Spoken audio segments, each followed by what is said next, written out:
Hey, what is up guys? Welcome back to the channel and welcome back to some GT Sport news.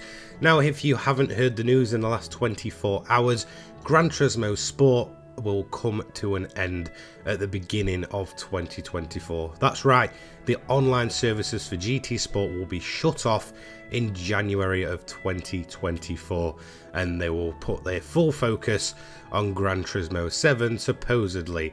So we'll see how that pans out. I'm going to go over to the Gran Turismo website in a second and read through the article to kind of clear up some things.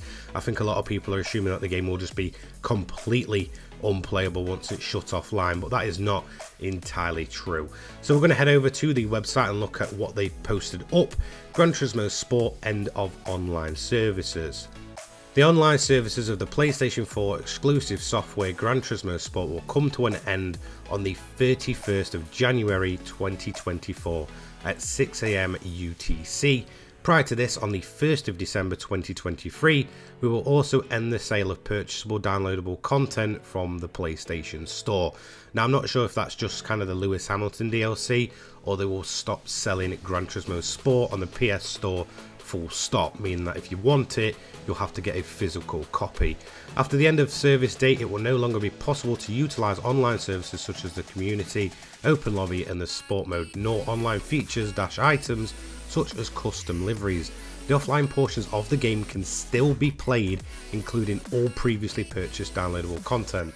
So if you already purchased DLC, you will still be able to use it. We would like to thank the many users of GT Sport online services since its first launch in 2017. From here on, we will continue to further improve the online services for the currently available title GT7 on PS4 and PS5. What happens to my garage cars and my career progression? All existing cars, personalised cars kept in garage will be accessible. Gameplay progression required as normal to unlock cars and items. Liveries.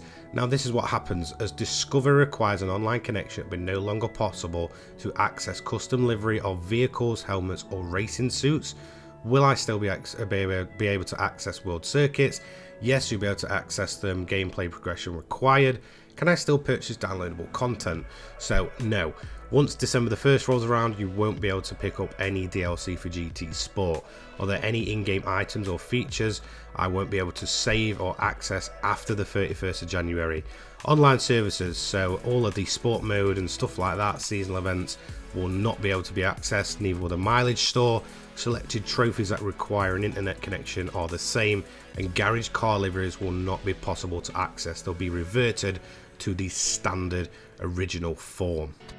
So hopefully that clears some things up. I know there was a lot of confusion about, GT Sport as a whole. Will the game be completely gone? No, just the servers will be turned off, and anything that required an internet connection, such as the likes of sport mode, custom lobbies, custom liveries and stuff, will all be gone, meaning that if you do have custom liveries by the sound of it, the car will be then reverted back to its original state, so the way you actually originally purchased the car in or received it as a gift. Apart from that, you can still access all of the single player content, and in all honesty, for the price that you can pick GT Sport up these days, even whether that be physical or sometimes on the store if it goes on sale, which I assume it won't do anymore, to be honest, it is totally worth it just for the single player content alone. If you missed the video the other day that I did, I went through and this game has almost 50% more events than GT7 at present in around about the same time frame, and it does feature everything from Group 4, Group 3, road cars, classics, endurance.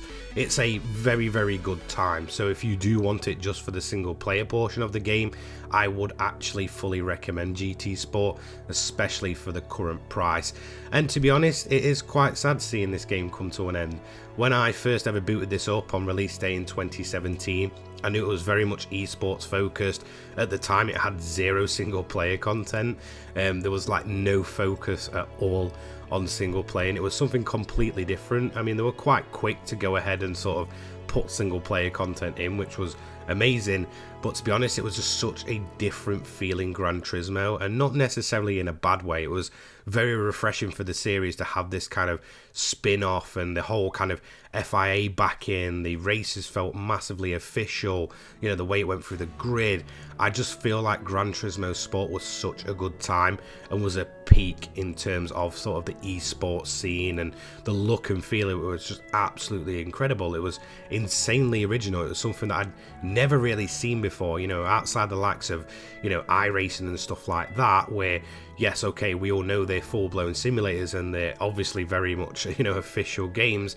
Seeing this on a console racer was just absolutely incredible. Now, obviously, after time, that kind of wore off, and, you know, the lobbies became a bit of a joke at times, or sometimes, you know, you get some amazing racing. It was very kind of hit and miss, especially towards the latter stages of the game, when that kind of shine and, you know, whole clean racing thing kind of wore off for many people. But to be honest, I just felt like GT Sport was a much better game online and was a very, very good time online. I've got some great memories with this game. I spent much more time with it than I ever actually expected to.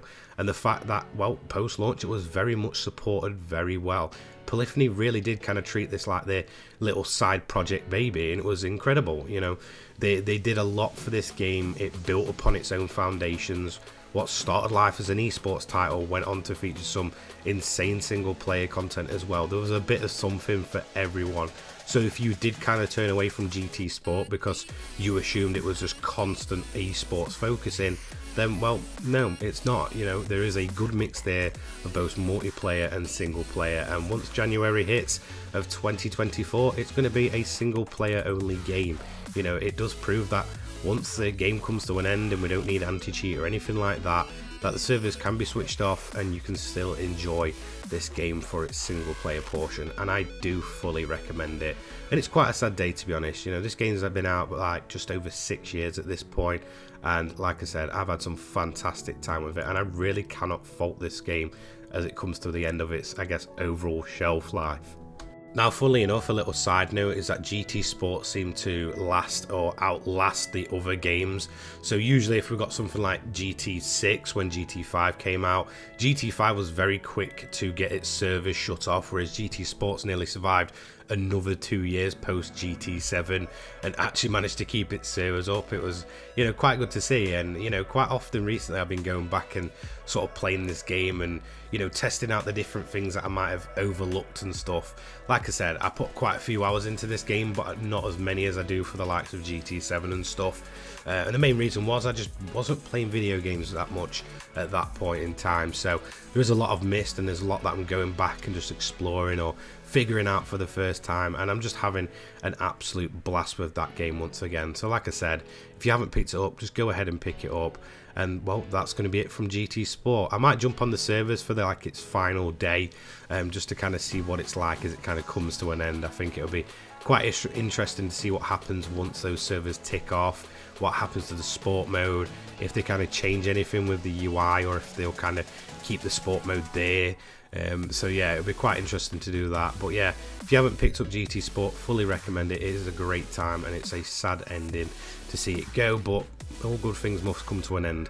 And that is going to be it from me today. Don't forget to leave a like, comment, subscribe, turn your notifications on so you don't miss a little load from me. I upload GT7 and motorsport racing content each and every day for your viewing pleasure. I'll see you later on, guys. Take care. Peace.